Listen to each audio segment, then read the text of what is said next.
think about businesses in general.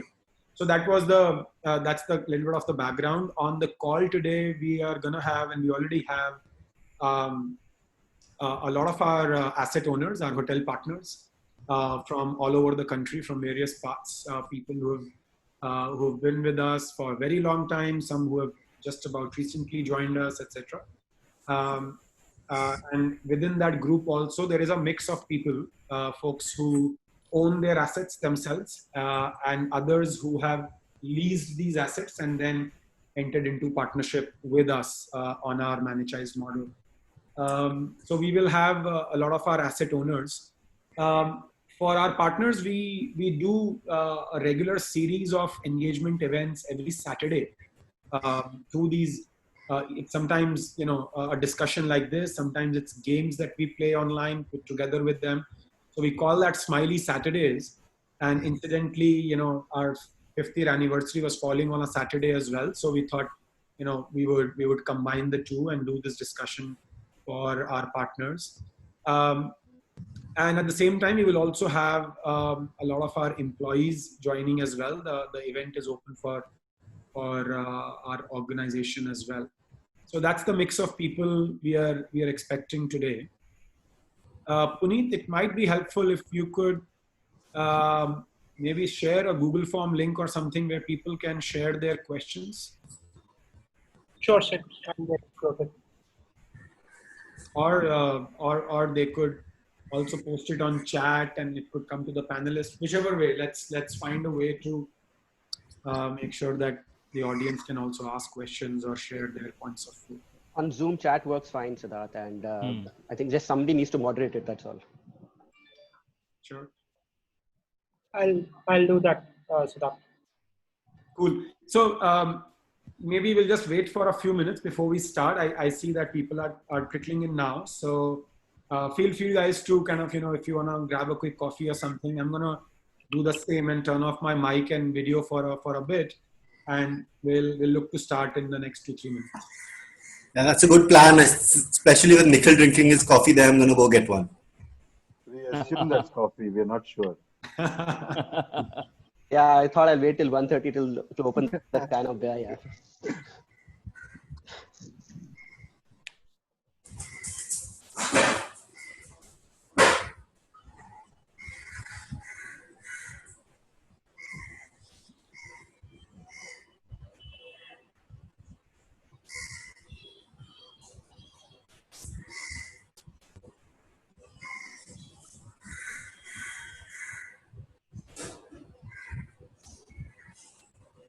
Vikram? Yeah, sorry, Nikhil. Yeah. I think you need some more light, or somebody switched off some light. Tina just walked in and switched off every light in the room. Yeah.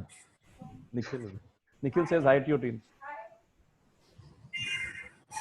Nikhil saying hi to you, Tina. I know Tina is very bright, but you need lights for this session. Yeah. Tina, I need some more lights here. So she's conveniently switched off every light in the room. Yeah.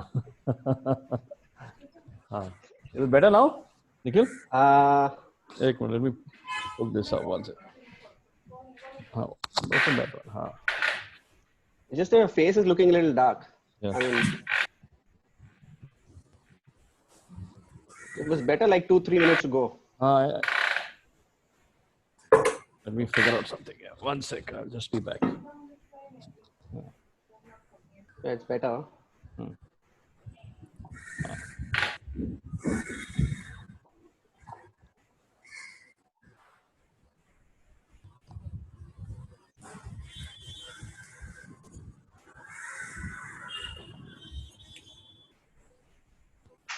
Better, Nikhil? Yeah. Thanks. Better.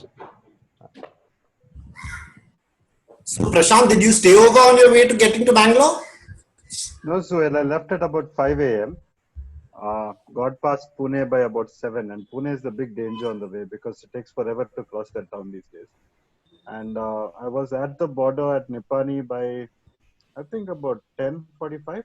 So if I'd gone to Mahabaleshwar, I would have been there within 4 hours, which is lovely.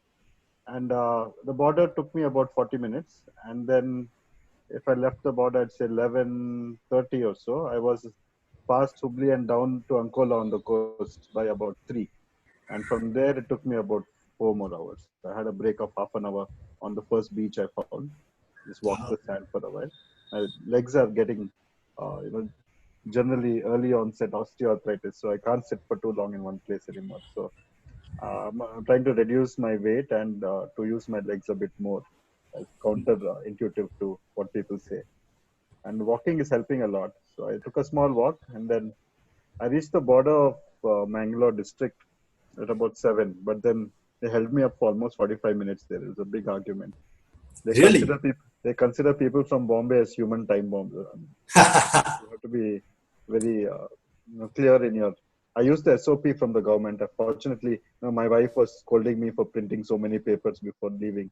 But I know that once you get to this, district block level officers, the only thing they respect is the rule of law. And then I had to highlight all those points and say, look, it says very clearly, where's the ambiguity? Why are you insisting? And so they would have me in institutional quarantine if they could, but I argued my way out of it. I've been self-quarantined since I came. I haven't stepped out of the house, but it's quite convenient to be self-quarantined here. It's unlike Bombay, which is very difficult on your mind. Here, at least, I get a nice long walk within the yard itself. And the weather has been fabulous. It's been upper 20s and 28, 29, 30, 31. But, with the rain, you can't tell. It's been so cool and breezy and windy and lovely weather. And unlike Bombay rains, it doesn't get murky over here. It gets very clean. It's a quick rain.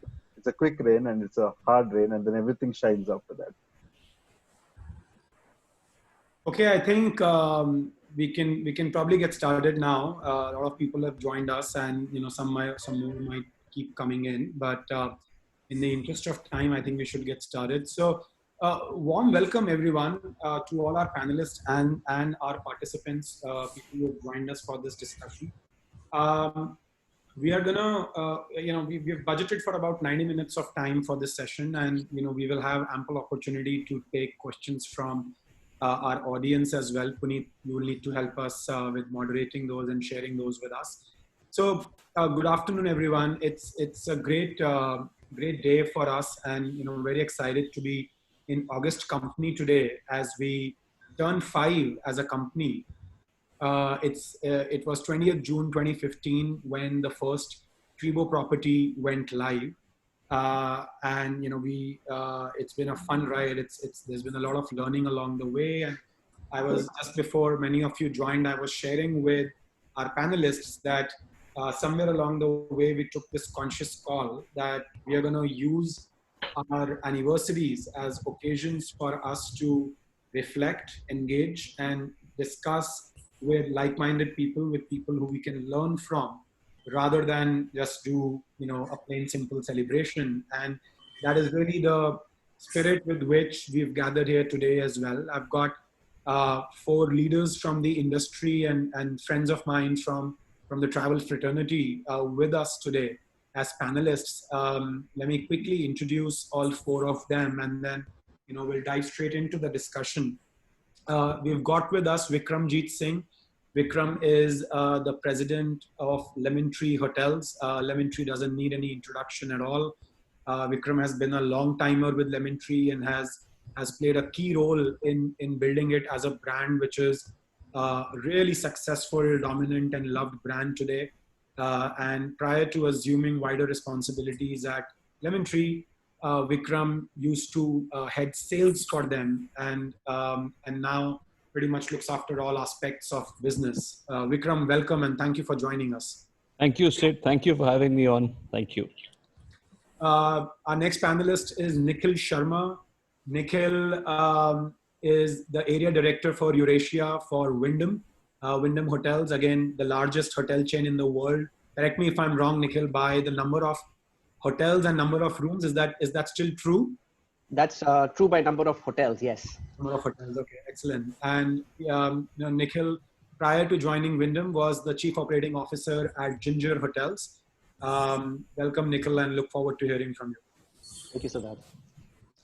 We've also got with us today Prashant Aroor.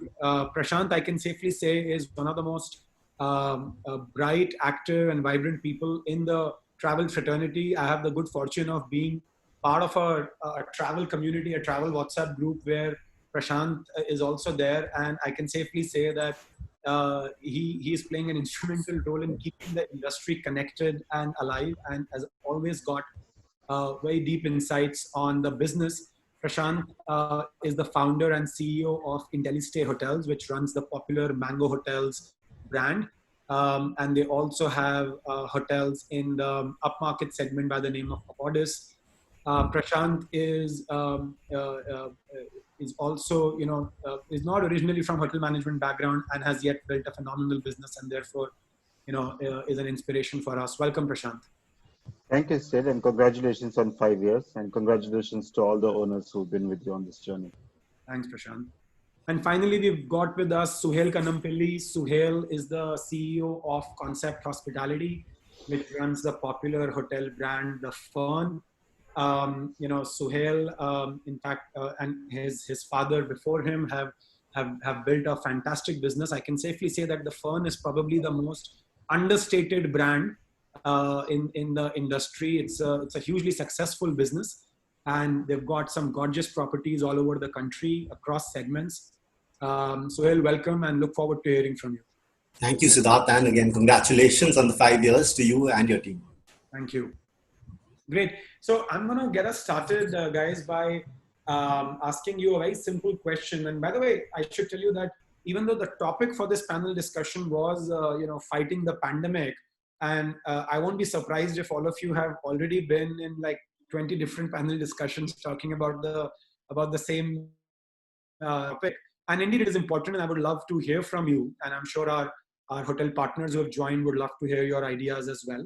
But I do want to keep the discussion broader, and we will be talking about the industry in general, about your businesses, our business, operating models, all of that. So we'll try and cover a wider scope than just narrowly focus on the pandemic. After all, this was a very exciting industry even before the pandemic, and a lot for us to talk about from that time as well. So before we do that, I want to ask all of you if you could just go around the table and tell me 2 simple data points that I want to know from each one of you. A, what is the size of your company's portfolio of hotels? So how many hotels do you have in your portfolio right now? And second, and don't ask me why I am asking these 2 disconnected data points. They're leading to something, but in due course. So A, how many hotels in your portfolio? And B, what is the average price point at which you operate? Feel free to go in any order. I mean, Sid, I think if you can just moderate from who you see from the screen, left or right, it'll just... Yeah, sure. So maybe Vikram, you could go first. Okay. So Sid, the first question is easy. It's 80 hotels, 8,000 rooms. Now, when you talk about the price point, there is a pre-COVID price point and there is a current price point, and they are vastly different. They are 50% apart. Wow. But, and obviously pre-COVID right now, like I said, I will come to COVID in due time, but for the moment. So pre-COVID, the portfolio ARR was a shade below 5,000. We were in the 4,800 rupee price point. That's the portfolio ARR. 80 hotels, 8,000 rooms. Today is very fluid. It's very scratchy. It's up, it has ups and downs. So I really can't put a number to it, but that was the pre-COVID. Sure. No, I do want to know the pre-COVID numbers from all of you. Nikhil, how about you? And maybe you mentioned, Nikhil, for India. Of course, Wyndham is huge worldwide, but I mean specifically for India. So first, on the onset, let me just once again congratulate Rahul and you and the entire Treebo team with the owners. I do hope each one of you is taking care of yourself. In India, we have 48 hotels at the moment. I think we'll cross 50 in the next few months. Different brands. So Days was retailing at about 3.5. Howard Johnson about 4.5 to 5, and Ramada was upwards of 8,000. So those are the pre-COVID numbers for the 3 brands that are hero brands in this part of the region. Got it. Prashant, how about you? So we had about 30 hotels operational going into COVID, March 19, of which about 40% was on a revenue share or a lease sort of arrangement, and 60% was management contract. We had 1,500 rooms between them, an average of 50 odd keys. per hotel. We have a pipeline and under development of a similar size, about 30 hotels and similar inventory, slightly higher, maybe 1800 keys. The price point varies between brands. We slotted them in as I stay at about 2000, 2250, 2300. Mango is 3000 to 3500, up to 4000. And Podis collection comes in at about 5500, 6000. Got it. Suhail? Yeah, so we've got about 80 hotels that are operational. We had opened 76 before COVID. Was slated to open in March, which got postponed, unfortunately. So again, 3 brands. At the Fern level, we are at about a 5,500 as the average rate. Fern Residency gets to about 3,700, and Beacon as a brand hits 2,600. Got it. Got it. So, what I wanted to bring out by asking you about the average price points was the fact that all of you operate in what can loosely be called as the mid-market segment, at least from an Indian kind of classification standpoint. Of course, there's no tight definition for it. And that price point or that segment is a notch above the one in which Treebo operates as a brand, right? And when we were starting this business back in 2015, and we looked at the classification, we saw that there were other brands who were supposedly operating in the budget price point, including Nikhil, your ex-employer Ginger. But then when you look at the prices, they're really more mid-market. They're a little bit a notch above mid-market. And I'm not talking about, let's say, Intellistay or Beacon, which are indeed more budget, but the rest of your brands, which are a little bit above. And that was indeed one of the common thread, across all 4 of you, and one of the reasons why I wanted to invite you to the discussion today. What I want to hear from you is, when you look at the budget segment, which is a segment below yours, or the prominent segment in which you're operating, and you look at this segment, which is at, let's say, 1,800, 2,000 rupees kind of an average price point, what do you see? What are your thoughts on that segment? I'm sure at various points in time, you would have probably explored this segment, given that you are right adjacent to it. What are your thoughts on this segment? So again, just a pre-COVID or post-COVID scenario? Everything is pre-COVID. I know that there will always be reflections of COVID in all aspects of our businesses. Yeah. But for the time being, let's assume we are only talking pre-COVID. So what do you see when you look at the budget segment? So I think pre-COVID, one of the challenges of the budget segment was the fragmentization of it. The lack of true quality assets within the budget segment for travelers, because the Indian traveler is truly aspirational. And at the point, they are definitely going to want better products, better quality service. Also, we haven't truly got to the definition of economy the way Europe or the West sees it, whereby it is a completely no service, just take your key, get to your room, find your own room kind of a scenario. And I think India is still far away from that definition, because the challenge with the budget segment and the economy traveler in India is that even in their houses, they've still got someone to cater to them, right? Even in the smallest hotel that they go to, even if the person is not wearing slippers or shoes or anything, he will still come and give them a tea in their room. So it's difficult to get to that definition of where the West sees economy immediately. It will take time, but it will evolve to that definition. And I think with the COVID, the evolution will be quicker. Got it. So I don't know if many people are aware, but our first 2 hotels were actually at that category. I consider 2012 our formal year of operations, where we were funded and started going to market. But from 2010 to 12, we were in stealth mode, and our first 2 assets in Bangalore had 18 rooms and 24 rooms. I know that's a very tough space because, in the end, fixed costs in this industry. The number of people at the front desk, your security staff, your kitchen, basic culinary staff, they don't change very much when you go down the segment. And like Suhail said, there's a pressure of delivering some service. There's no concept of select service really in India in hospitality. And given that the fixed costs can't be shrunk, and so a combination of low inventory and low rates was lethal. And after our experience, we felt that we should put a filter at 40 odd keys and 2000, 2500 as a minimum ARR, based on which we felt we could give a consistent offering in that segment.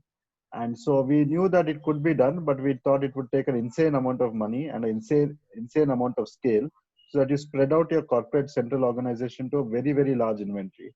And we didn't think there was that kind of money available to back up a hospitality plan. So obviously we were wrong. It happened 3 times in the next 5 years. So I didn't read that very well. But it's, you know, as much as anybody how difficult it's been. It's wafer thin margins, and you have to be very, very sharp to be able to extract them.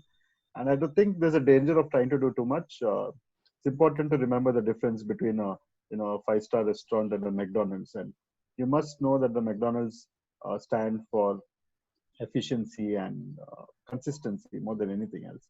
And so doing a few things correctly is more important than trying to do a little bit of everything. And I think that is not easy to execute. It's easy to say, but very difficult to execute. I think 50% of the market, more than in all of India, only 30% of people have ever stayed in a hotel. 70% have never stayed in a hotel, is what I'm told. And out of that 30%, I think maybe 15% odd would have stayed in a 3-star hotel or higher. So the entire second segment, which is the 15 to 30% segment, is catered to only by 2 or 3 brands today. And it's a new category. It hasn't existed. And it's expanding rapidly as more and more of India start using hotels. Got it. Vikram, I want to ask you a specific question related to this. So Lemon Tree had obviously a budget brand in many ways called Red Fox. True. And, from what I understand outside in, there has been limited expansion of that brand, right? Most of your growth has come from the core Lemon Tree brand. And now, of course, you're stepping into the luxury segment as well. Do you see budget as an opportunity or as a threat? Or when I say threat, I mean in terms of being extremely difficult to crack. How do you see budget segment, and what is your strategy with Red Fox?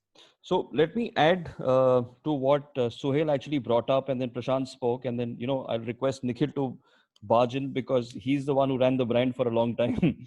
But let me tell you, I'll tell you, we started with something called pure economy. We started with something called very limited service. But the fact is that the Indian customer wants more and more service. He goes to a restaurant, a very basic, he goes to a dhaba, his tea is served to him, his food is served to him. So we realized that we had to keep putting in more and more services into the Red Fox brand. And today, we've got room service. It may be 18 hours, but it's got room service.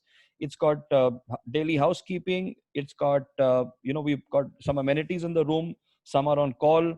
So, more and more services are being loaded into the brand. And that's primary basis customer feedback, basis the voice of the customer, what he wanted. But he refused. Let me tell you, he wanted everything, but he refused to pay the money for it. And that's why, some brands like Premier Inn, which are very successful all across Europe, and probably every second hotel in London is a Premier Inn, eventually had to, shut shop and go back because their model didn't work here. So India is unfortunately a market, a country where customers demand a lot of service here. And so there's going to be that challenge. There's always going to be that, fine line between how much can you give and how much will you decide not to give. The problem is that, we guys want to give everything. Unfortunately, our ability to price that in is just not there. The customer is not willing to pay. There's somebody willing to undercut. The price wars happening all the time. So that's the problem with this space, if you ask me. But I think, I have a different view here today, post-COVID. I think, I would say the table stakes are changing. Hygiene, cleanliness, these are more important than room service or the quality of food or the width of your menu or how many items do you have on the buffet. And I think today with this whole change in paradigm, I think we've got a very good chance to go back, relook at the business model, see what we want to offer, see what we don't want to offer, and we stick to it. And we also make sure that we variabilize more and more of our expenses because, we are a fixed cost industry here. And given the scenario, which is so fluid, and I think it's going to continue for the next 6 to 9 months at least, we need to variabilize more and more of our expense. So that's Sure. my 2 bits on this one. Yeah. Sure. Nikhil, you've been associated with a brand that probably, I can safely say that pretty much introduced the concept of a budget hotel brand in the country, which is Ginger, right? And indeed, Ginger at one point started also with a price point of $9.99, right? And people often associate that price point and give credit to that to Oyo for that price point. But I think Ginger was the original proponent of that concept. But then somewhere along the way, something changed. What happened? So I can tell you my understanding of Ginger, Sure. and then allow me to just answer the question that you asked. How do we see this segment? And Sure. in my view, where it's going to go. What changed was, and if I can say this politically, Tata Motors introduced a brand which was the cheapest car in the world. I thought the marketing of that was not in the right context. Nobody wanted the cheapest car because it is aspirational. Similarly, in hotels, hotels are seen as an aspiration in this part of the world and not as the cheapest form that you want to stay in. So I think the marketing piece there was not off the right, and everyone's wiser in hindsight, right? And you wanted to change that. The model works, Sidharth. I mean, the model works beautifully for a GOP even at under 1,000 rupees even today, right? Because it is hugely variable. You only have 7 to 8 people on your payrolls, if at all, and that includes the finance, the sales, the front desk, but everything else is a variable model, right? So you can expand or contract depending on, and that was the thought of that model when it was built. I still believe in that model. I think the brand has taken in the last 5 years tremendous strides to remarket itself, to refresh itself, and it has a great future. It also has a great leader between Puneet and Deepika. I think they will do a phenomenal job with that brand. Now, to come back to your question on where do I see the segment?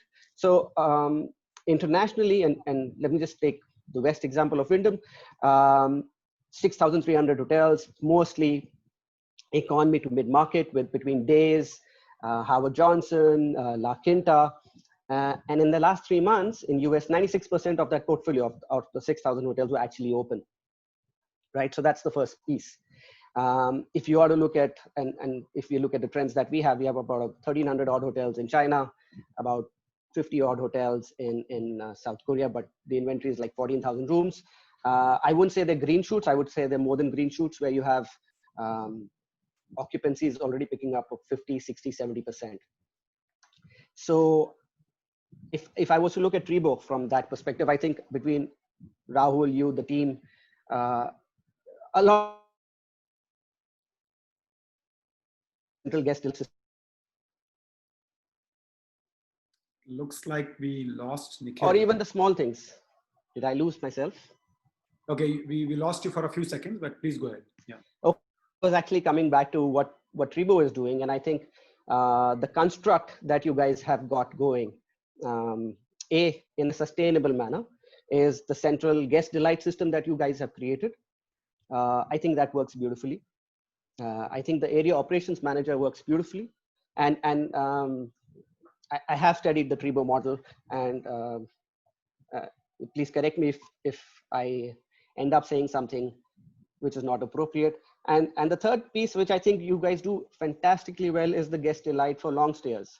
These 3 elements are the core. And of course, you know, getting the photography right, getting the bed mattress, and small things like that make that difference between you and the other aggregators. Sure. No, thanks for that, Nikhil. In fact, I'm going to use that as a segue to my next question, and I would love for all of you to answer this very, very candidly. Your thoughts on the 3 players in the budget segment. Prashant, you briefly mentioned that you had that thought, and then things started to change. I'm guessing you were talking about emergence of players like us, Oyo, Fab. For all practical purposes, these are the 3 players in this segment right now. Maybe Prashant, will start with you. Objectively speaking, what are your thoughts on these 3 companies?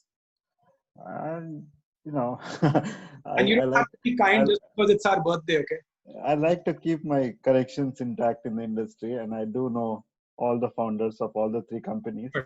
But seeing as we are here in uh, sort of a private environment of interested parties, uh, generally my sense is, I said earlier that you have to spread your corporate across a very large base. So it essentially means that you got to go all out on expansion. But the problem with doing that is to be able to enforce standards, because someone, when we compare with McDonald's, such a great example for the space. When you compare with McDonald's, they have great amount of control on each location, and that requires a lot of capital. Now in India, in the heart of a city, putting up even a 20, 30, 40 room hotel is exorbitant for one company to do. So we need partners, and we build on the shoulders of our partners. And so to be able to provide our partners an ability to enforce those standards, that's the critical aspect of what the corporate must do. So one, you must have an SOP that's functional, that actually delivers on the ground if it is enacted upon. And then you need the technology to make sure it's enacted upon. So if there's something going wrong, it must be flagged and it must be attended to. Having said that, growth for the sake of growth is not essentially a good thing, because as you grow fast, you can't consolidate in the same pace. And in the end, all said and done, this is a manpower industry. 20% of our cost should be manpower, if not more. And if that's the situation, then that will be the bottleneck on the speed of growth. So if you just start flagging properties and not able to provide the required level of service in each location, and it's going to take a toll on the brand. And you can't tell the customer that today you forgive me, but in 3 years time I'll fix it. He's not going to wait that long, because the moment of truth is at the first check-in. You can afford as a brand to market once, but if a person has a less than delightful experience, then to market again to that same person is expensive, which means you're going to give huge discounts, etc., and won't be worth the while. So my own view is that one of the reasons I talk to you more than anybody in this space is that the ability to keep tweaking. So when we started with small hotels, and we felt, given our capital raise and given our ambition, that it didn't suit us, that we needed to go to a slightly higher category. But if you're going to stay in that category, then you need to do the time and the tweaks to make the model work. And this means that each hotel has to provide a profit, and each owner has to make a profit to start with, which means that the cost of management must be cheap. And if the cost of management must be cheap, it must be highly digitized and highly spread out. So it must be like a thin layer of jam on the bread and not a very thick coating of peanut butter. And I think you guys have demonstrated over time that without putting anybody else down, that one, you care, which is the first point. You must want to succeed. You must want to make a difference. If you don't want to, if that's not the intention, it's very hard to sort of deliver. But once you decide that you want to make a difference, and then be able to execute the painful steps required without ego and without any difficulty in blaming your own past actions and making the changes required, then that puts you in a very good place. And I think at 400, 500 hotels, critical mass is here. And I think now it's a question of building on that and making sure no more false steps. This COVID was a sort of a forced rationalization of cost on all of us. And having done that, we should now take those, not lose those benefits going forward. Suhail, what do you think? Yeah, so actually, if I just summarize what Prashant said, I heard a lovely saying actually from one of our developers: capital is fungible, but there's no replacement for reputation and enterprise. And I think that's so. While the economy, while all of you all were able to actually identify that gap in the economy market, the fragmentization, start accumulating it, but when the thought process comes in that, look, cash can fix everything, okay, then it does. Then things start to go downhill. So as I said, there's no replacement for reputation and for enterprise. I mean, all of y'all have shown huge enterprise, but we need to work towards ensuring reputations are also kept intact. So not only is he looking better in a lockdown, he's also become wiser in the lockdown.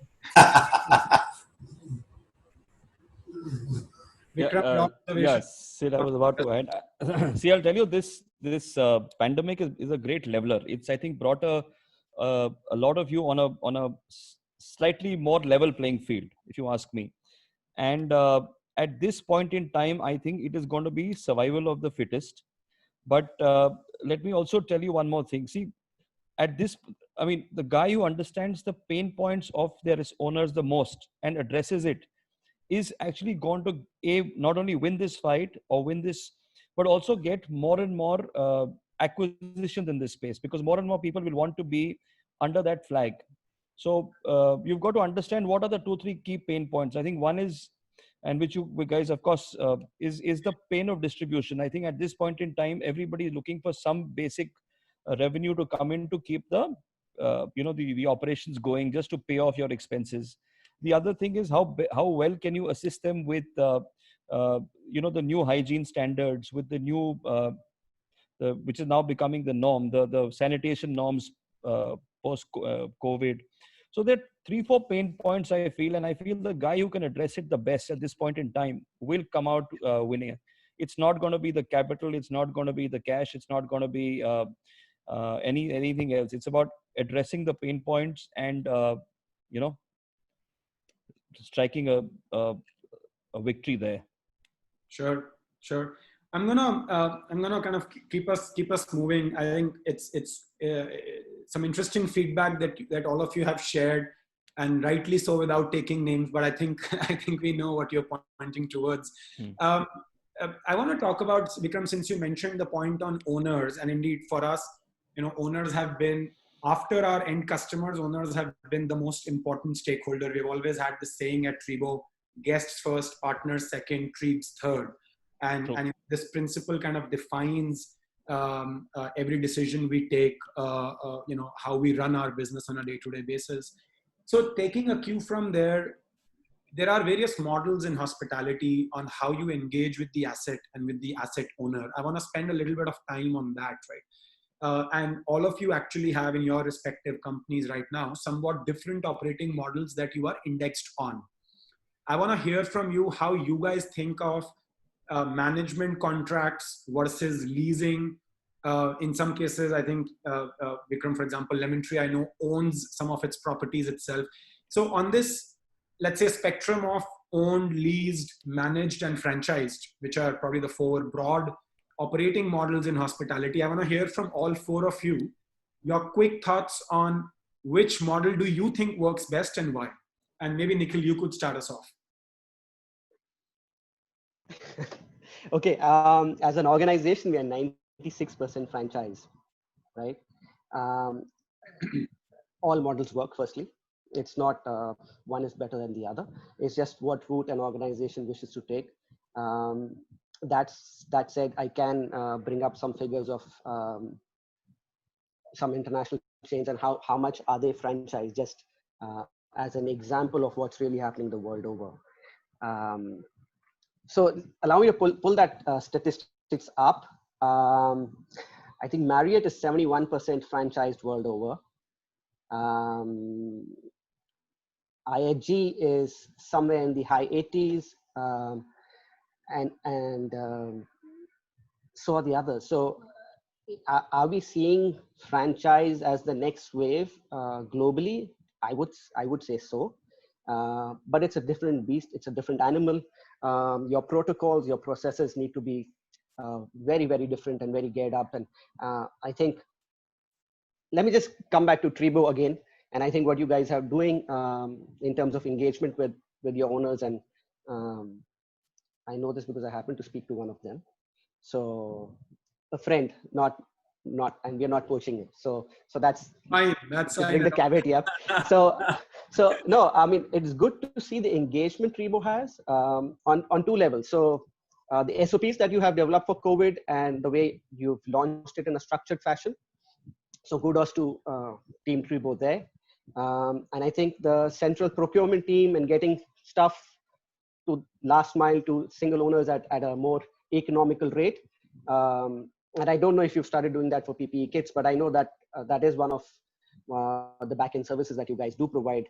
And if that is happening, then, and that's really what owners would need at this point of time. The financial support, of course, all organizations will reduce their fees.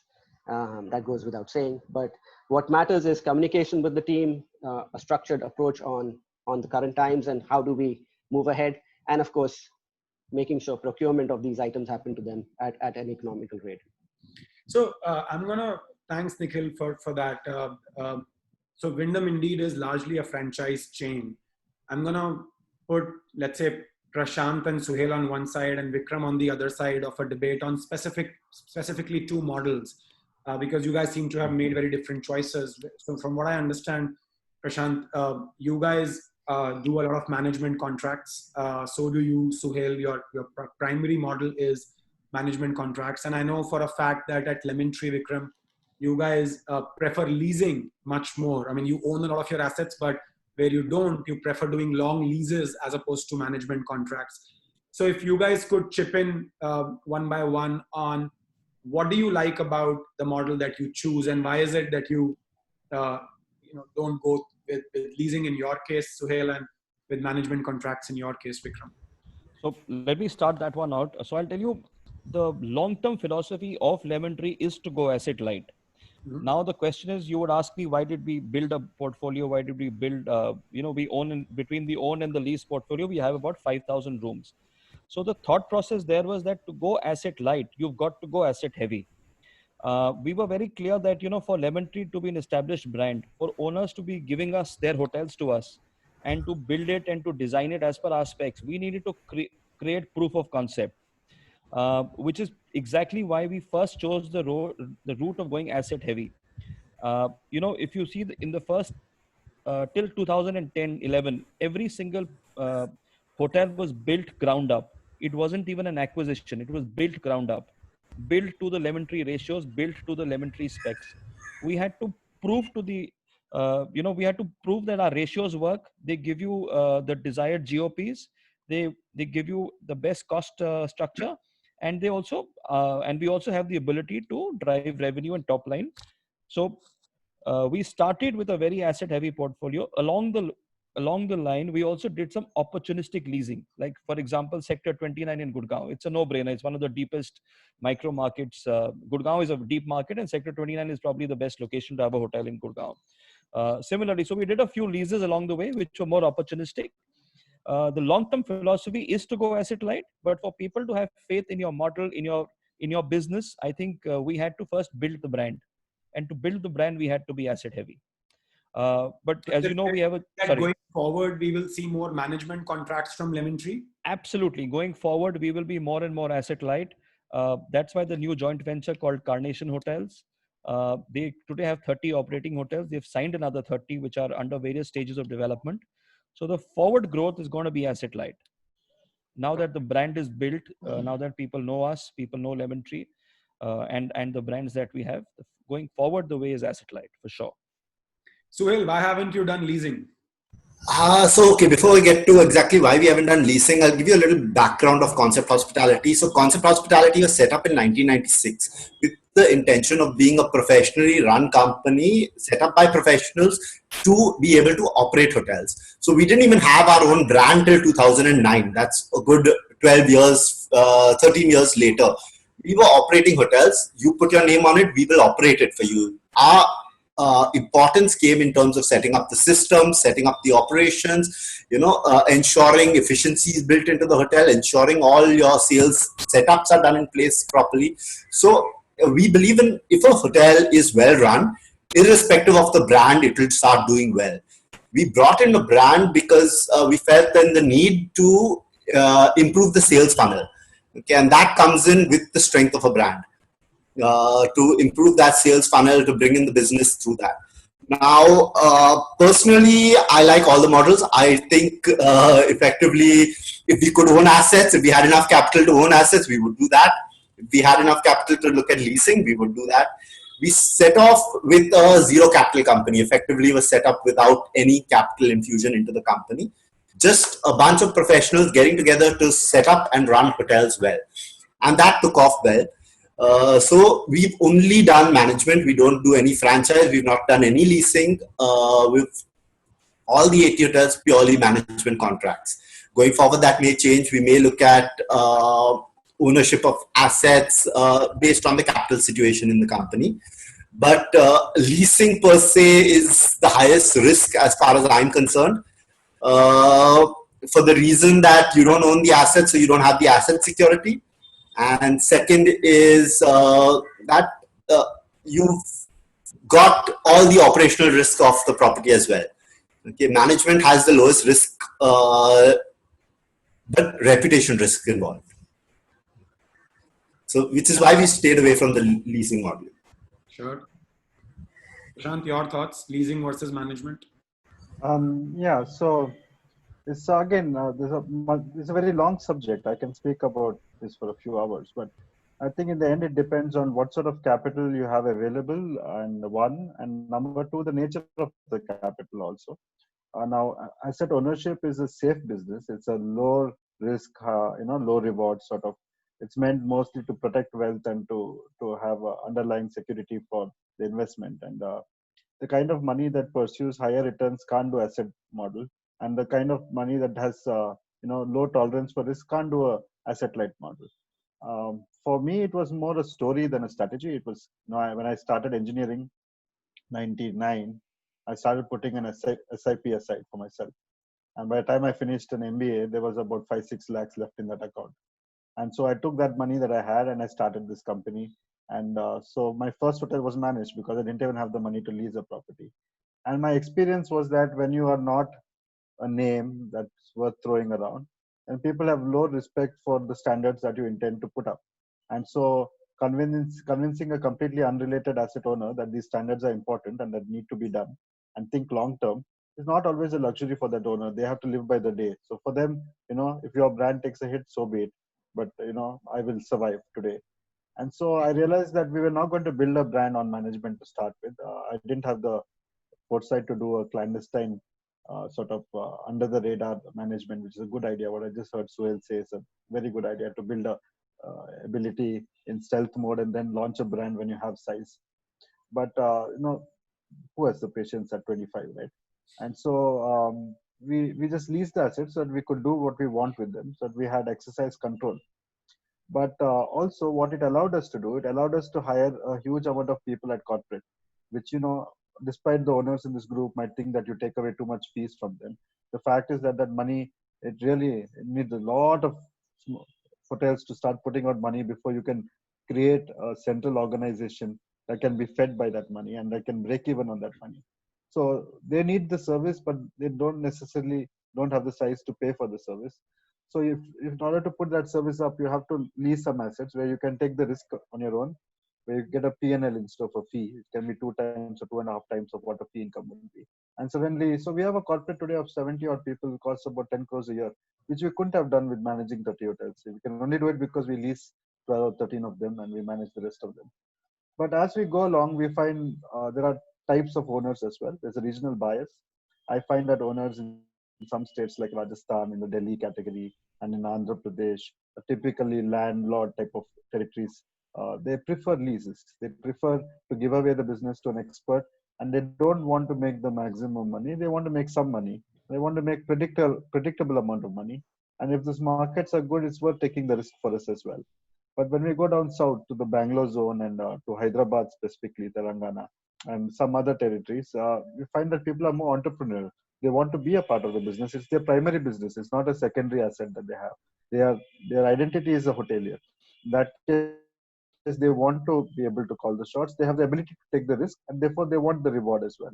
To such people, we're quite happy to offer the management contract because they don't have to start from zero. They get a quick start. They get all the support of a corporate, and they pay per use.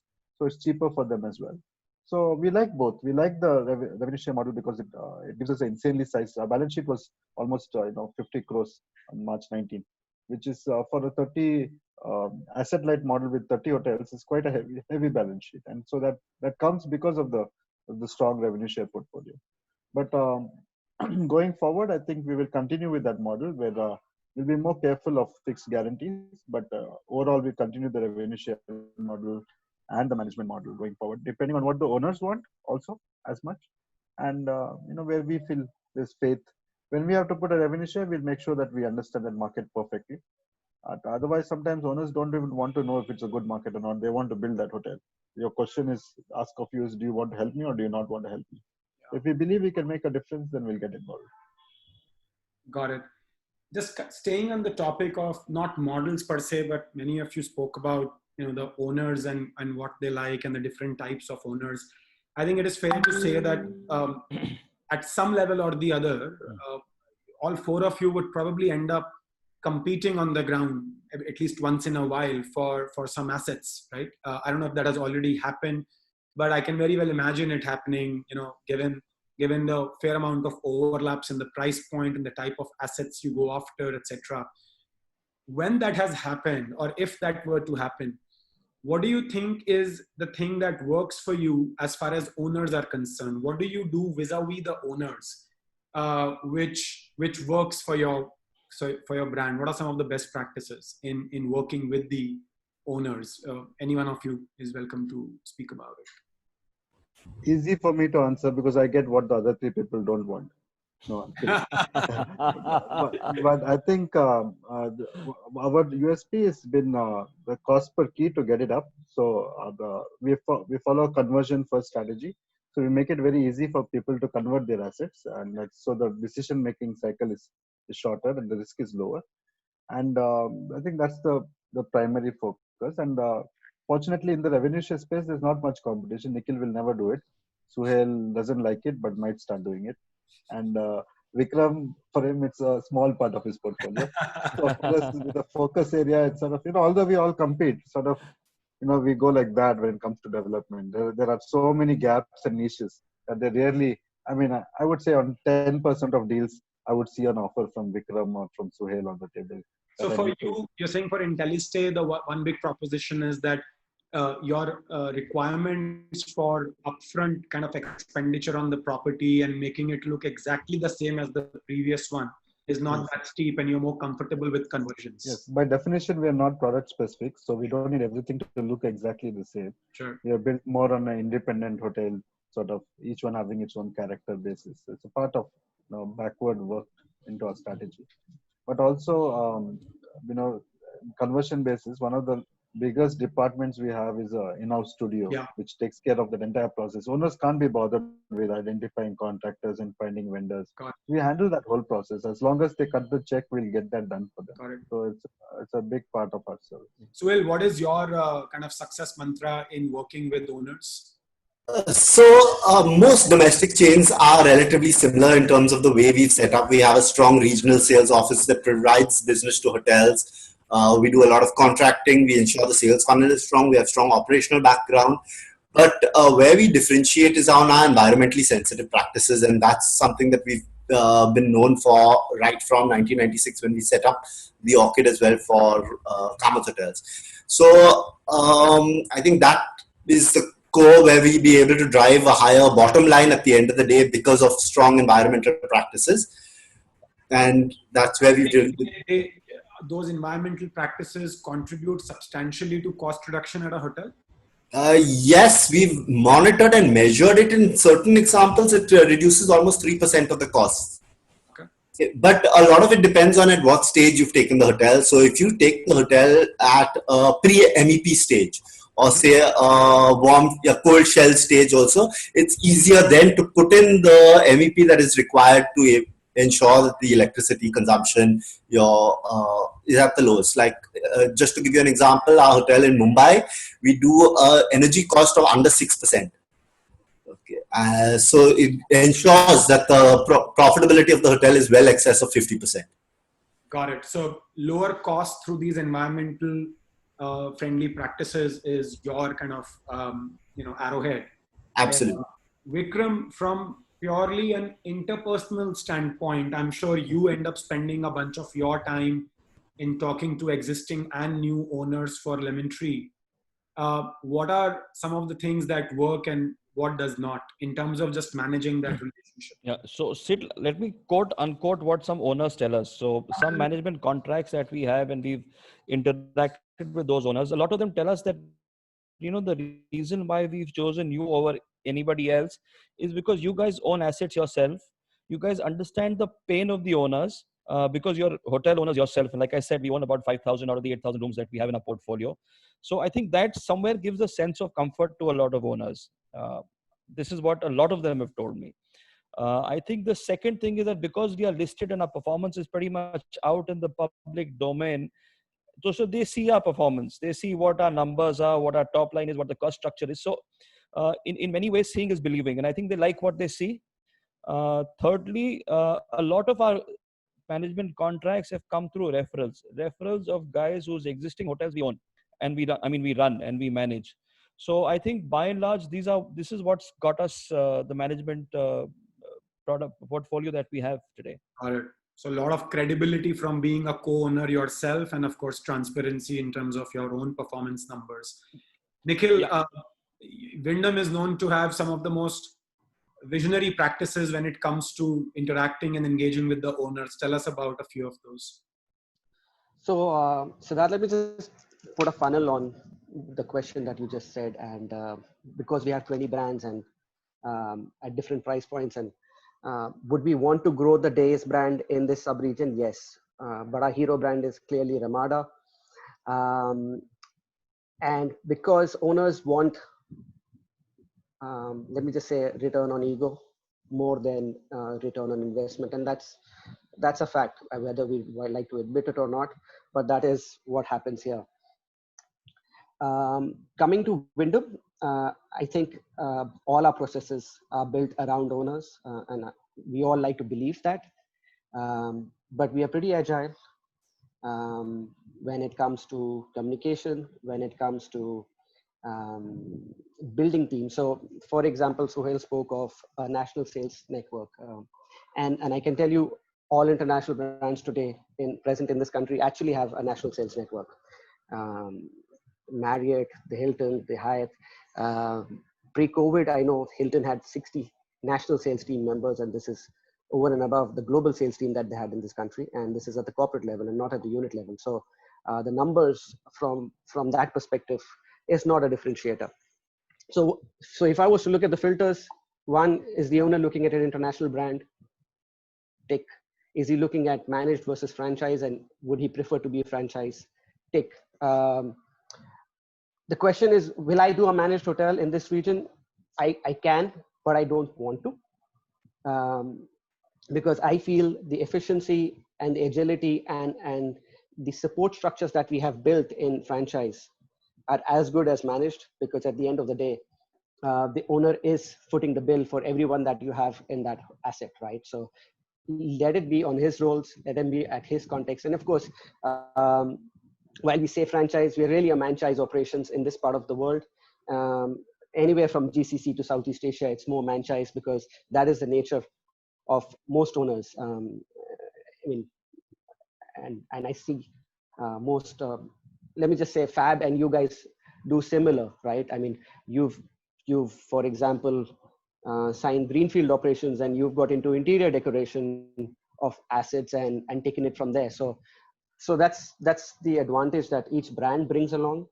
We have our own architectural design team that of course helps in conversions. Are we more flexible in conversions? Probably yes. We aren't as rigid as the other international brands, and that's probably why owners like to come to us. And once they get the whole idea of what a franchise is versus a management contract, I think a lot of them want to actually operate it as a franchise any which way. Got it. Thanks for that, Nikhil. I'm gonna switch to the next topic, and we're gonna now start talking a little bit about. I'm just continuing from a logical theme point of view. So we spoke about owners, and one aspect where our owners would love to hear from you is, of course, some insights and best practices and how to think about the hotel's P&L itself, right? And what have been some of your biggest learnings in that area? I want to start with probably the one question which everyone spends most amount of time on, or there is the biggest dilemma, which is always the question of ARR versus occupancy, or ADR versus occupancy, and how to think about pricing itself. I want to hear from you, which one of these two levers would you feel more comfortable depending on, and therefore how do you think about the interplay between pricing and occupancy, the trade-off is obvious. So where do you peg yourselves, and how do you think about pricing on a day-to-day basis? Feel free to go in any order. Whoever has a plan. I think we should let Vikramjit handle this since he was ex-sales.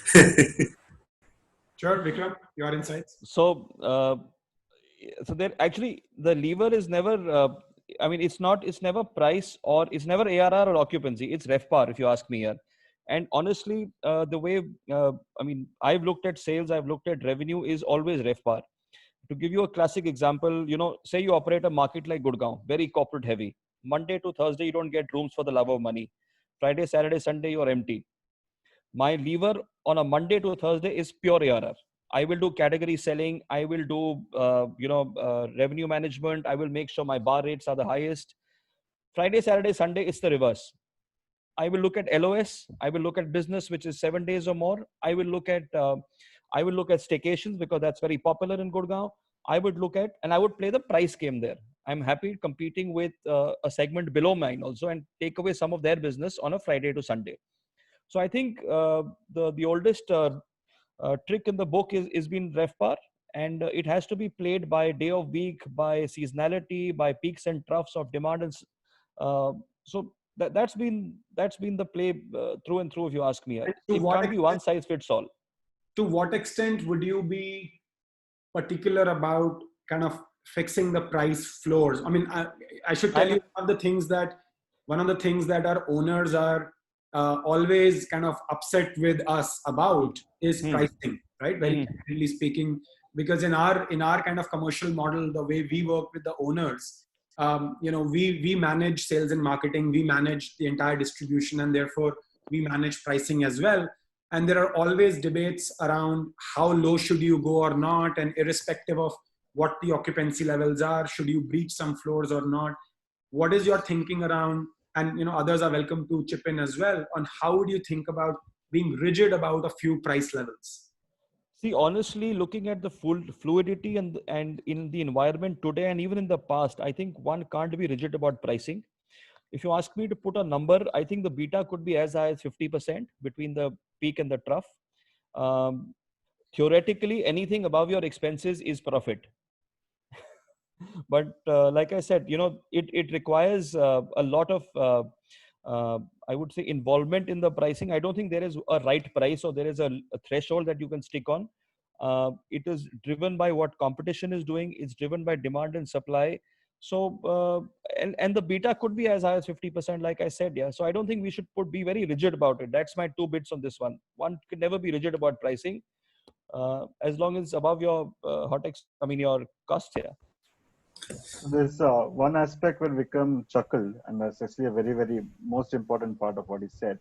That let's put ourselves in your owner's shoes for 1 second. So yes, RevPAR, and perhaps even GrevPAR, because we've created captive restaurants and kitchens here. So when people are inside, they can actually be served with more than room rates, right? They can be served with food, and so looking at gross yields are maybe even more accurate. But I do agree with your owners that there has to be a floor at some point. A technical floor is the cost of operation. So if you're a good brand, you've designed your SOPs well, you can go pretty low, but you have to make sure that you make a unit profitability. At least your fixed cost must get spread out. If not, your variables should be covered in that sense. And secondly, there is some aspect of brand also. You'll notice that there's no great brand in the world which is also the cheapest offering. So if you build into your service, and if you build into your consistency, if you stand for something beyond the price, then you have to be able to compete with beyond the price. Otherwise, you're just commoditizing your product. So it's difficult to do. It's very easy to say for me, but it's very difficult to execute. But the long-term aspect has to be that you must be able to charge a premium for being you. People say, look, it's not worth the risk for 200 rupees to choose that brand over a Treebo. I'd rather take a chance on a Treebo even if it costs 250, 300 rupees more. And so that must be one floor, which is your premium. And the second floor must be, of course, your unit operating.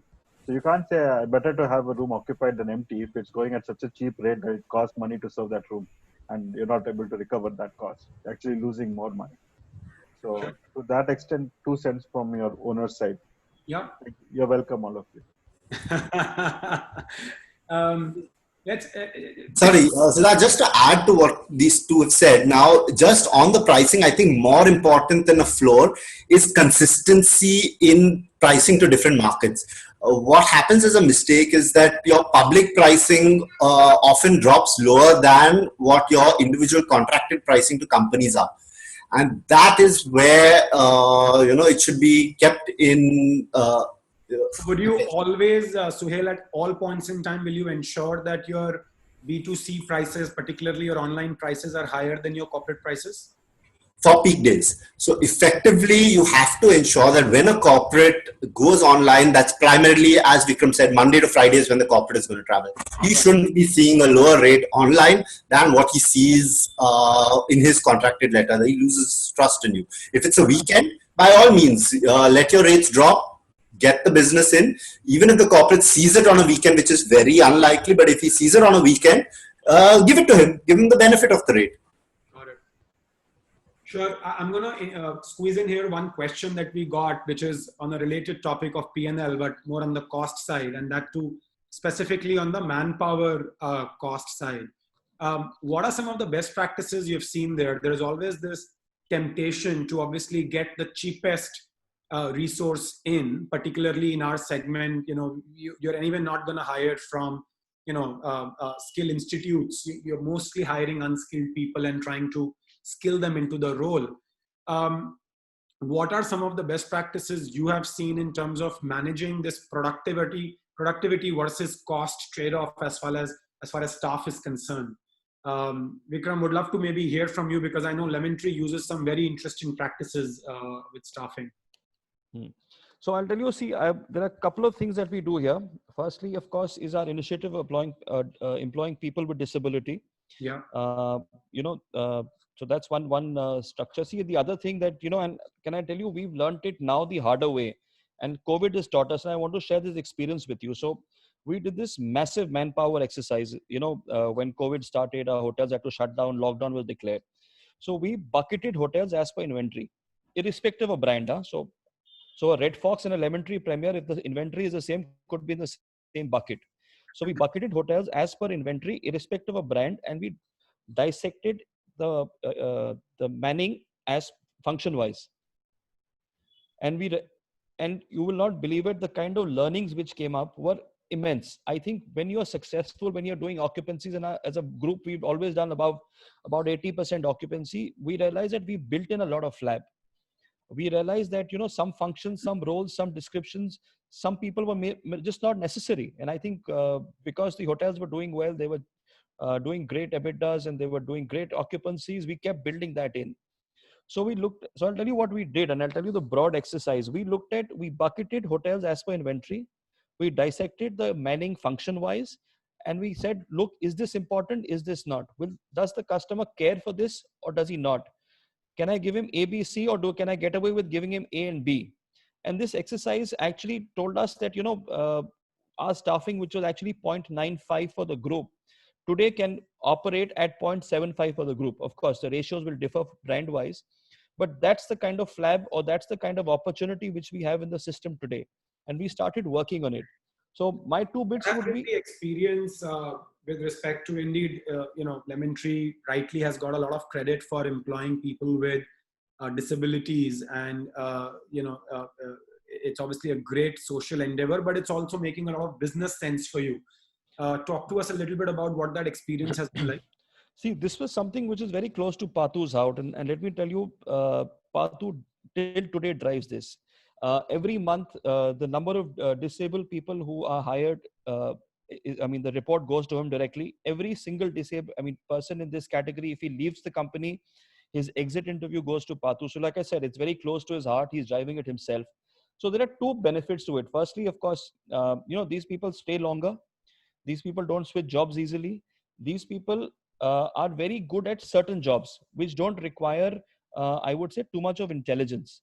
And they do the regular mundane job much better than a normal person, because a normal person typically gets bored doing that and may not do it to the best of his ability, because of the sheer, the fatigue that doing that same repetitive job, it doesn't require too much of intellect, so that's where these guys kick in. I think they do that basic job very well. They do that regular mundane job with a regular guy may not want to do, or does not do it with full efficiency or with full motivation. So that's how we complement we complement one with the other. So, the regular guy can do more of customer interaction, while a person of this category can do more of laying the table, laying the crockery, laying the cutlery. So that's how you divide your job role so that you can get the best out of both. Got it. Nikhil, any innovations in staffing that you've seen at Wyndham which we could learn from? So just to just compliment Vikram on what you said, and what you see now is, and every overnight success has been many years in the making, right? This initiative actually started way back in 2007.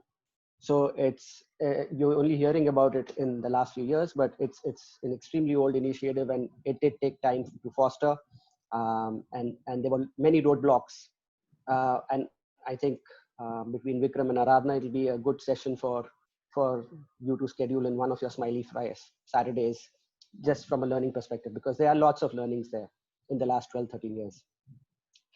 Sidharth, I don't know, like I said, I don't know about you, how you are so lean. I've definitely put on more weight in COVID. But yeah, organizations are going to get lean. It is a fact. Have got leaner. Hotels are going to get leaner. There is no recipe to being effective in this. Unfortunately, we are in the people's industry, right? And there's no easy way. I was speaking to a gentleman from an aviation industry, and he's just let go of 650 plus 650. So 1,400 people for ground handling people in the country. So the only advice is to do it humanly, to support the job eliminations or the people that are letting go. Again, I think here you guys were the trendsetters, where you and your team has reached out multiple times in the last few years for the job eliminations or Treebo getting leaner, and trying to get your team members into other organizations. So what Wyndham is doing for our team members, and I think that's relevant, is yes, we have eliminated jobs, but we've set up an outservice agency that helps you creating in your CV, and is helping you with allied functions. So it could be healthcare, it could be retail, where there is a requirement, right? And we are trying to facilitate jobs in other industries. So that's what we are doing for our teams broadly. So, let's probably dive in fully with COVID now. We've been making references to it along the way. Simple question to talk about that. How badly has COVID affected your businesses? If you could give me a simple data point to the extent you are comfortable sharing, very simply, pre-COVID average occupancies and current occupancies that you are seeing, and maybe for context, you could talk about what it was immediately in the aftermath of the lockdown. That will be a good place to get started, just so that we get a sense of the level of impact of the pandemic. Nikhil, maybe you could tell us to begin with. 50% of the portfolio in this sub-region is open. There is no occupancy unless you have repatriation business or COVID business, right? So you said 50% portfolio is open right now. Okay. Yes. But there So between Ginger, Lemon Tree, Fern, these guys are the ones that have taken all the repatriation and the COVID business, right? So, and they're doing double-digit occupancies. It's funny, the sign of times we live in, that we've got, a senior executive at the largest hotel chain in the world being jealous about double-digit occupancy.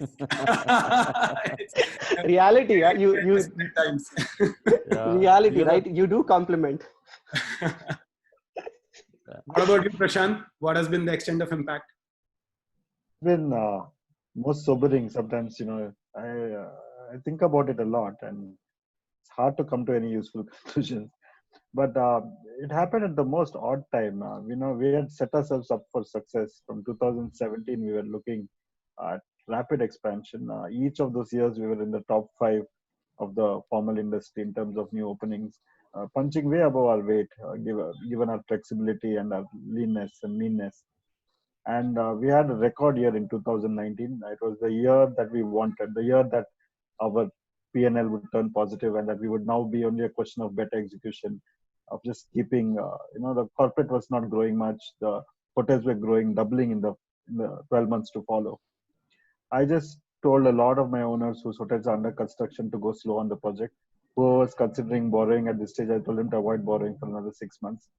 I think this year has been lost. It's a gap year. It's a leap year. We'll just jump over 2020 because, we work on a margin of, like, let's take a leased asset. We say 35-40% GOP and you take away 20% lease cost. You're left with a margin of 10 to 20% tops. And if you lose 2-3 months in a year, that's your margin. That's your entire profit.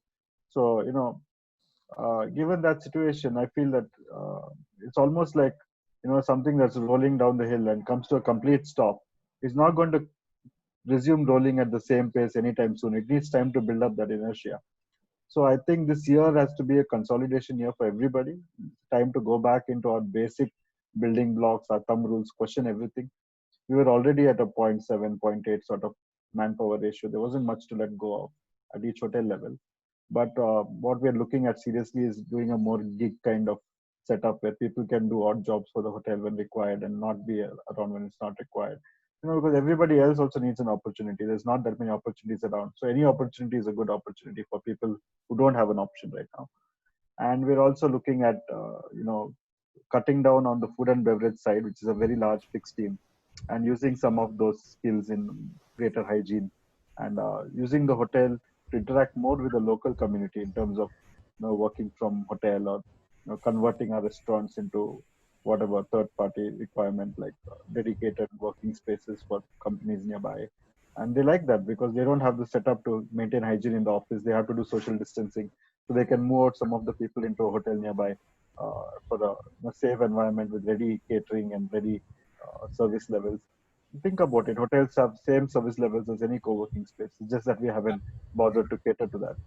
Yeah. And our kitchens have always been internally facing. We said, look, we have our hands full serving our own guests. Why should we bother with delivery? But now it's being forced on us as a mindset change to look at delivery as a serious option.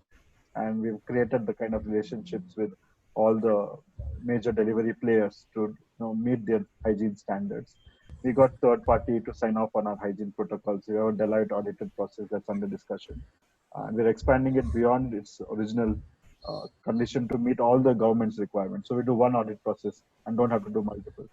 We're planning to open 50% of our hotels in late June or early July. 17 out of 30 should go live. I'm not in a raging hurry to do it, and I'm very circumspect. I'm not very sure it should be done because I think while we were closed, we had a sort of hibernation going where we weren't burning much calories and we were sustaining. Now, when we open, if we open with very low occupancy under 30-40%, that's actually going to be worse than being shut. Yeah. So I'm telling my owners not to be in a raging hurry to jump back on and everybody's so restless. I'm saying that if you're not looking at major fixed costs, then wait for the market to show the demand is there before you start catering to it. Don't open up and go looking because, like my recent experience of traveling from Mumbai to Mangalore, it's not easy to travel in this country. It's very difficult. Flights are getting cancelled and a high chance of contamination in any public transport, and private transport is expensive. And so we've bucketed our hotels into lists of those that have a catchment which has the ability to reach. So it's no doubt that the demand is intact. People want to travel and this thing will get over and people will travel. But they may not have the ability to travel. And to that extent, you have to be careful that even if you're opening, then at least the people who want to stay with you should be able to reach you. So either captive business.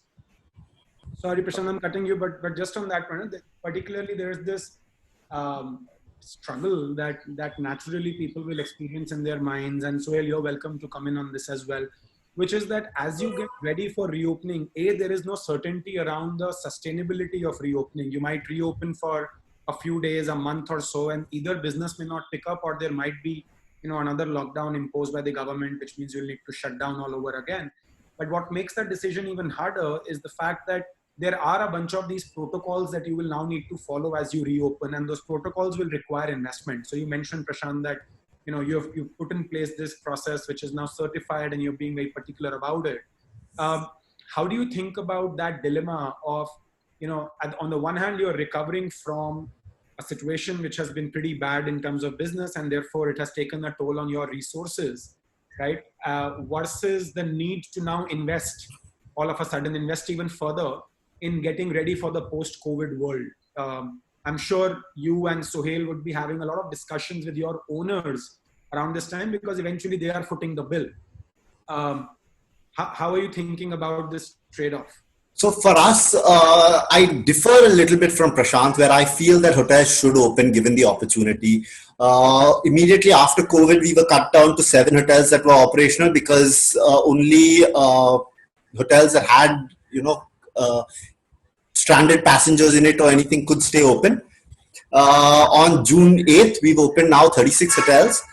The first week saw a 9.5% occupancy levels. Second week has seen the occupancy level jump up to 12.5. Third week, going forward, we see expecting approximately 16-17% occupancy levels. So there is a growth in occupancy happening across the properties that have opened. Now, how do you handle such low occupancies in terms of costs? It's a thing. Look, instruction given to all hotel managers: don't expect a pie from any owner. Whatever they've had to put in, they put in during the lockdown. They're not going to be able to sustain operations in terms of cash flow. So you've got to become self-sufficient during this period. And to be self-sufficient, you've got to ensure all your costs are cut down to a bare minimum. If you have, say, a 100-staff hotel, it has to come down to 30 people that are being called at the hotel. And even those 30 people that are being called in the hotel, guide them that they cannot expect full salary, and most of them are very appreciative of this and understand, look, we've got to be part of the reopening process. If they're not part of the reopening process, it's going to be this pain period is just going to get extended. So I think everyone needs to now use that enterprise a bit and try to get out of this reopening period. So there's no disagreement on that point, except that I think for us, a 30-40% occupancy situation is more ideal to open, because I don't know if we can keep any consistency of service with a staff that supports at 20% occupancy. I don't think we can, you'll not have flat occupancy, you'll have higher occupancy certain occasions. We may not have that kind of flexibility. But also I think what we need to do now is as a permanent outcome of this virus is that while we can't cut manpower ratio much on a current system, we'll have to start doing what we see as multiplex staff. So people who can do more than one skill. The days for the hotel specialists are over. I think the people who can cook need to clean a bit. The people who can clean need to do something else a bit. And people need to be like, if you go to the United States and stay in some of those hotels, you can have a 150-room hotel served by 5 people on any shift. And so that means that a lot of people they're defining the service. So I think some of the outcomes is this more multiplexed, cross-trained kind of staff. And also, I think it's time to start unbundling what's packaged in. A lot of stuff is taken for granted. So all those things we couldn't do with our economy brands, with the Red Foxes, with the Gingers, with the iStays. I think now they're coming into their own. That moment where airlines went from full service to select service, when all of them went together at the same time. So there was no option. There was direct apple-to-apple comparison. I think we are at that stage where we need to unbundle and say, look, this is what it is. You want to add this, you add this much. Let people choose what level of service they want. Let them know that there's a cost to each service. It's easy to say again, but markets don't accept easily in India. It's something that we need to see how it pans out. Vikram, I want to come back to you. I was actually jumping on this one only, but yes, why don't you ask the question and I'm going to add some bit here. Yeah, so on a related note, but not exactly the same thing, you spoke about pricing earlier, and that obviously now has become a very important question. Suddenly, the big temptation from everyone is to just lower the prices, right? Because everyone is going after the very limited demand that is available out there. You already mentioned that, on weekends, for example, in Gurgaon, you'll be happy to go to the next segment of pricing and take business away from there. I think that is now becoming the norm, right? True. So you would see, we have seen ourselves, for example, I won't name the brand, but a 5-star brand managing to take away our demand. By selling a room to a corporate, a long stay requirement for quarantine for some 2,500 rupees. Right? I'm aware of that. I'm sure you will see much more of that happening. Do you see the higher segment penetrating into your price point and you therefore penetrating into our price point? Should we be worried? Okay. So let me answer that in two bits. Firstly, Suhail, I completely agree with you. Keeping hotels open is a very good strategy. And I'll tell you why. Because, we were very surprised by the demand that we saw in some tier 2 cities. Ludhiana, for example, Chandigarh, for example, Vizag, for example. We opened these hotels when we were allowed to, thinking we would do practically no business and maybe we'll have to shut them back. But the kind of intra-state demand that we saw there, we were very surprised. In today's date, occupancies of 25 to 30%, I think are damn good. Yeah. And some tier 2 cities really surprised us. And you're right that if we had not opened those hotels, maybe we would have never realized that. We would have written them off thinking, no, listen, tier 1 doesn't have occupancy. Where does tier 2 get occupancy from? But actually, it's a reverse trend. I agree with that. I think by and large, if we can, cover our cost, we should try and open hotels. Or at least try and see if we can run them. If not, we can always shut them down again.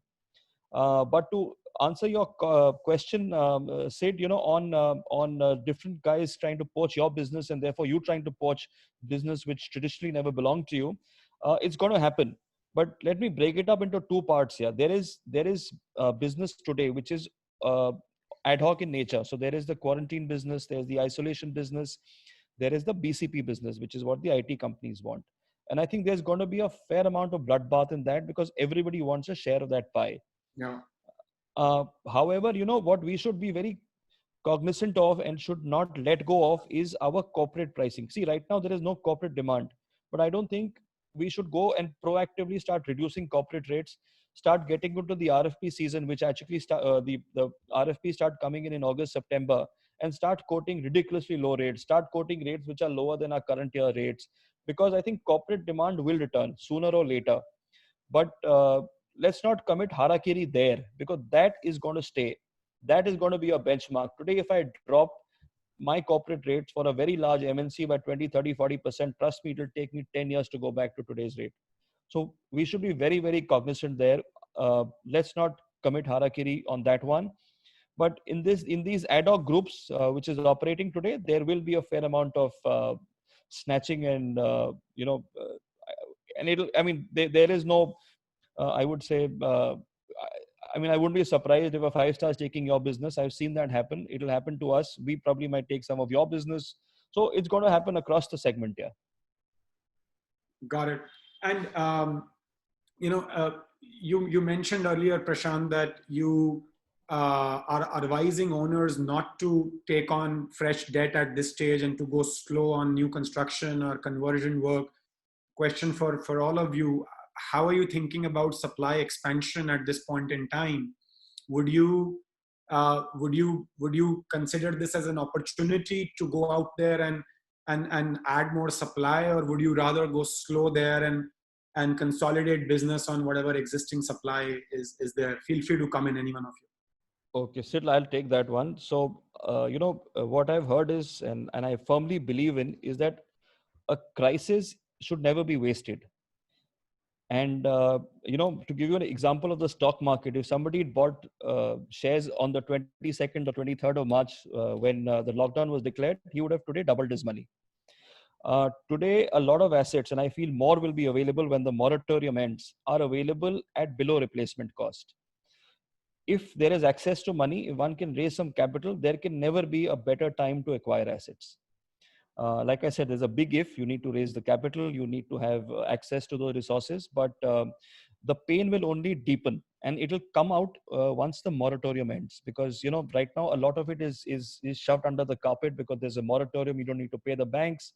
When that ends in August, September, if it's not extended further, yeah, I think there will be assets available at pre-2005 prices. They will be available way below replacement cost. If you have access to capital at that point in time, there can never be a better time to buy hotels, to lease hotels, to tie in hotels in whichever form or fashion that you can. Suhail, do you see the same sentiment panning out in managed property commercials as well, not just for purchase of assets, but in commercial negotiations in general? Yeah, absolutely. So actually, we just signed last week a greenfield project which effectively shows that people understand the gap that's going to be there in the market.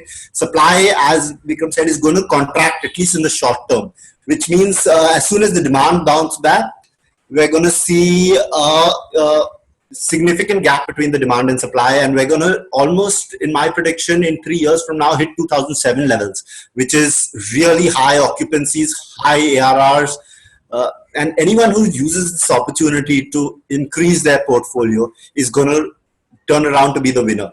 Now, how do you use this opportunity to increase your portfolio? That is up to each individual to see how they can raise the capital, what they need to do. But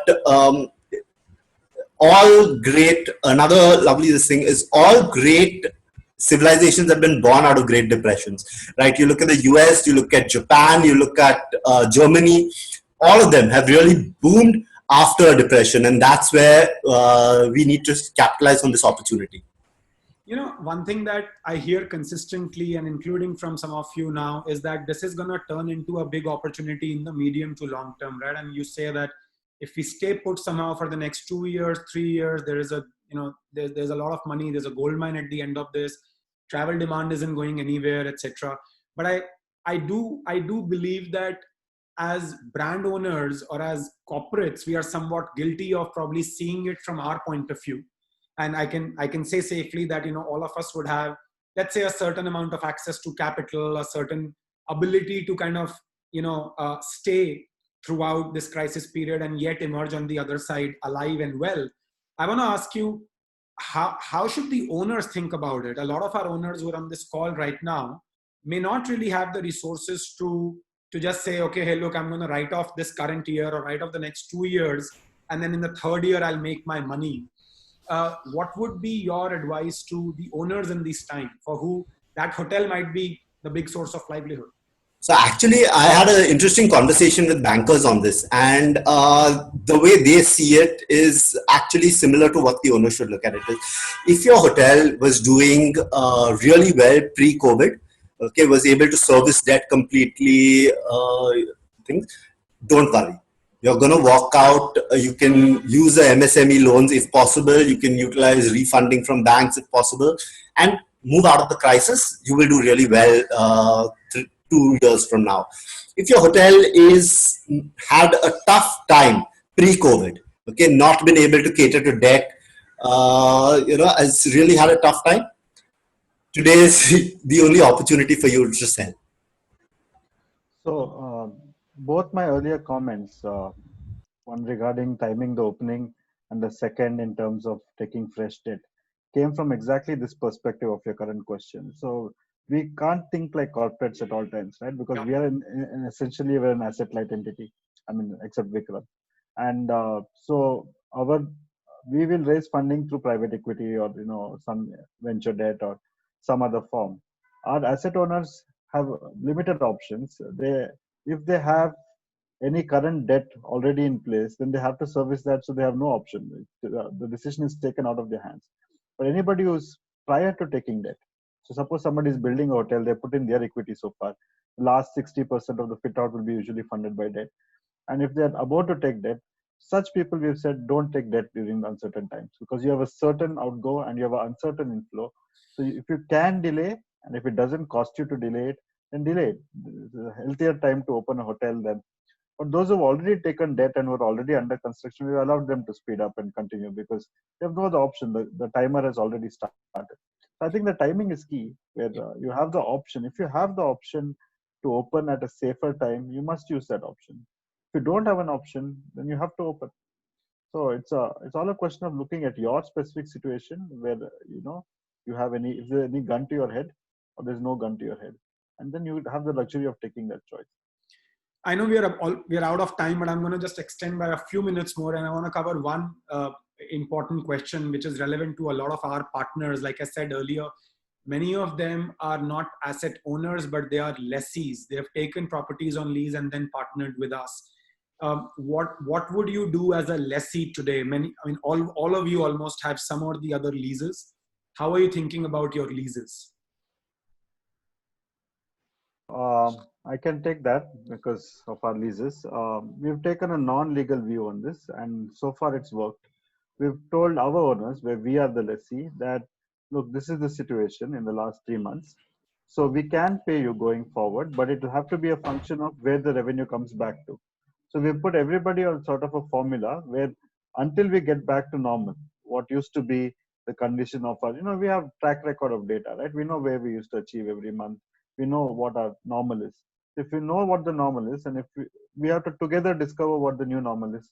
And until such time we get back to that normal, our terms has to be suspended and on a formula basis. So if there's a rupee of revenue coming in, some part must go to salaries, some part must go to operating costs, some part must go to the asset owner. And as long as that formula is followed, everybody gets some money and things can go on. If somebody says they expect to get paid in full, it could be salaries or it could be rents or it could be, and the electricity department is going to get paid in full. They're the only one people you can't negotiate with, but everybody else has to share what's left. Otherwise, there's no question of starting because it's never going to be able to, it's impossible. It's not a question of yes or no. You cannot. It's not possible. How long can it go on? How long will somebody fund a business that doesn't make money? So in that sense, have you exercised legal options? Prashant is saying the non-legal route has worked by and large. So I decided right on day one that we're not going to send a legal letter, because the minute you send a legal letter, somebody is going to throw the law back at you, and that's not the intention. It was a good faith letter saying that this is the situation and this is our suggested formula that we can all get back to operating. I'm surprised to say that almost except one or two, everybody didn't even argue with the basis of the company. We haven't ironed out and written down our new terms. We will do that when we start. And there's no point negotiating it until you know when you're going to start again. But at that point, I don't expect a big, our leases have not hurt us in the period of the shutdown. So Sidharth, I think if you look at it commercially, most organizations have got at least a 20% off the lease and a 15%. At least a 20% off on the lease amount. Okay. And 15% off on escalation. Of course, some organizations have been more successful in getting a larger chunk of that. And I agree with Prashant, the only way to go is non-legal, because the minute you go legal, it will only go south. So from a ballpark number, 20% a minimum and a 15% on escalation is what everyone's taken as a haircut. Of course, like I said, each organization to its own. Everyone knows how long or how much you can spread your legs on the cloth, and everyone needs to see what working capital they have. And in my view, you do definitely, your owners should have working capital till December and not till August, September. So for this year, they should cover their working capital. Vikram, quick one. Yeah, Sid, just one thing. Everyone's touched upon the current status. I think it's also a very good opportunity to reset the clock. So if you are at X, you don't necessarily have to be at X when things resume, when things normalize. This is resetting time as well. And if you can do that, you will actually laugh your way to the bank for the entire remaining tenure of the lease. So, I think that's another thing we should do, because like I said, never waste a crisis. This gives you the opportunity to reset the clock. So that's my 2-bit on it. Don't just get a... You should use this opportunity to not just seek a lease waiver for the current period, but renegotiate the lease amount altogether. Absolutely. So maybe bring it on a lower MG. So there are many things you can do. And I think this is just the right opportunity to do that for the remaining tenure of the lease, not the short term. Got it. Very quickly, we've run out of time. So my last question, which I would like all of you to answer, very simple. Put a date by when you expect to see full recovery back to the pre-COVID times, and feel free to use any metric for that, whether it's recovery in terms of occupancy, revenue, profits, etc. By when do you think we will be able to breathe easy? Just want to get a date from each one of you. Nikhil? Okay, so I think, and I'm no oracle, but these are only numbers that everyone seems to be speaking about. For economy and mid-market, it could be anywhere between 12 to 24 months. And that's realistically speaking. And for luxury, could be 3 to 4 years. But that's the timeline everyone's looking at. For this segment, at least 12 to 24 months is where you are pegging it. Suhail? Yes. So I'm a lot more optimistic. I think it's going to start showing a significant turnaround by April itself. March, April, we're going to have much better months. Travel is going to resume. And I think by this time next year, we'll be sitting back to 2019 numbers. Okay. So about 10 to 12 months is where you are pegging it, Suhail. Yes. Vikram? Vikram, you're on mute. I said I'd like to believe Suhail's version, but I think it's going to be more towards what Nikhil mentioned. Yeah. Okay. Prashant? No, Suhail has always been the most optimistic person in our industry. I think it's going to come back when the fear is gone. And the fear is gone either means low level of containment, like see New Zealand. Last month they announced that they were COVID free, and then they had 3 or 4 more cases. It's not scary. Such a situation you can go back to normal. Unfortunately, in India, a country like our size, it won't happen naturally. So I think we need a drug which can fight the disease and avoid hospitalization. If people know that if they get infected and they just have to pop a tab or a tonic or a syringe or the injection, I think that will. So I'm seeing at least at least 12 months and no longer than 24 months. Got it. Perfect. Thank you so much, guys. I'm going to take a couple of questions that have come from the audience, and then we will kind of call it a close. I'm done with my questions for now. There's one question that has come in around, technology intervention and work from home, and people fear that because that will become such a common norm, and a lot of large companies, including TCS, for example, have announced that they might end up working perpetually from home, or at least a large percentage of their workforce. Do you see that impacting hotel demand?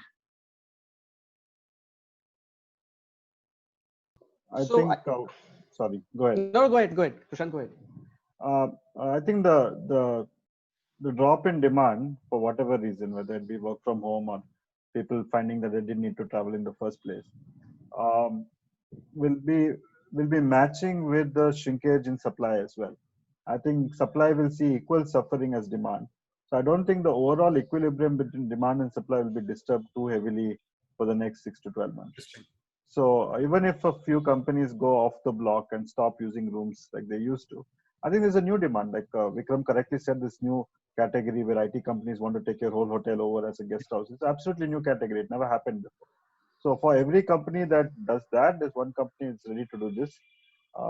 There will be new business. The overall long-term story of India, this is a blip. This is not going to affect us permanently. It's a 12 to 24-month break from our path we were on. And it's just a question of surviving this dip and getting to the other side of this. Got it. Vikram, final question for the session directed to you. Yes, someone has asked, how do you think about growth versus dispersion of demand to existing owners? Hello? Yeah, Vikram, go ahead. We can hear you. Sorry, can you repeat the question? Sorry, the question was, how do you think about, since you mentioned earlier that you should use this opportunity to grow supply further? Yeah. The question is, as the brand, as the corporate, how would you think about adding more supply at such a time versus dispersing whatever demand is available to your existing owners and making sure there is some money on the table for everyone? So like I said, it's not about adding demand, it's about conversion of demand. It's not about adding supply, it's about conversion of supply. What I'm saying is, it's a good time to acquire supply, not put up more supply. Okay. Like I said, if supply is available at distress, we should, there can never be a better time than acquiring supply at this point in time. See, as far as demand is concerned, let me tell you, I'll tell you the positives. See, the positive was that April was a complete washout. May has been better than April, and so far June is definitely better than May. So we are slowly seeing demand trickle in. Demand, like I said, is right now in pockets. It's in and the kind of demand that you see in a tier 2 is very different from a tier 1. Tier 1 is seeing isolation business, evacuation business, the mission Vande Bharat business. Tier 2 is seeing more SMEs traveling, of course, intrastate. So I think demand will come back. It's a question of time. And one really can't say that, where will it come from, which segment, which city, which department, it's very fluid, yeah, to be honest. So, I really can't give you a definite answer on that one. Sure.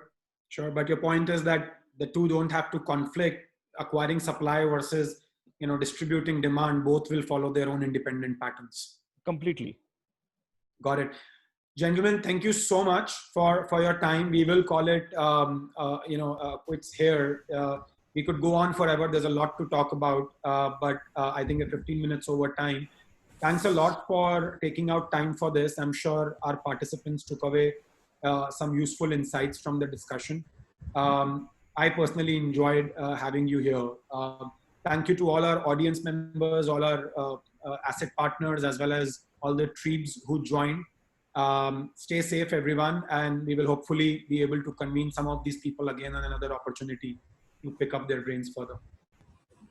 Thank you for having us. Thank you. Thank you for having us.